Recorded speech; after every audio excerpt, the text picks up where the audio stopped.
সিনার আড্ডিটা যে দিছে এটা কাম মর মারছি কর ডাক উঠতে উঠছিল। হাই সুবহানাল্লাহ, কই জানো তু খাই আসছে মেম্বার সাহেব। এই গুস্ত খাওয়ার লাগে আনে বিচার পাবেন, খারাপ না যায় তু শুনলি সাগো। এলাকার মেম্বার হয়ে তো বেড়া শান্তি শান্তি লাগতো না কে? সবে তো দাওয়াত দে, জিন হয়ে দাওয়াত হো আমার বেড়াকে দাওয়াত দে। আহা গো কি শান্তি লাগে খাইতে শুনছ? হ্যাঁ দাওয়াত লাগে গেছে এলাকা, আমি খবর পেলাম না। এ মেম্বার সাহেব খারুন হ্যাঁ হ্যাঁ কিসে দাওয়াত তো কেতা শুন আমার নিউন যায় না। সর্বনাশ, তোর নিয়ম গেলে গিয়া তোর কি দাওয়াত দিছে? আর তোর দাওয়াত দিলে তো আমি লগে নিতাম না, তুই আমার বুদ্ধি হস না।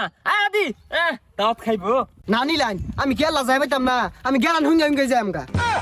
এলা মেম্বার সব ঢুকতাছে গা, আমি ওই যে এক কানে খুই মারে বই উড়ি গা। আমার দাওয়াত না খাইলে চলতো না, খিদায় আমার পেটটা আউট আউট করতেছে।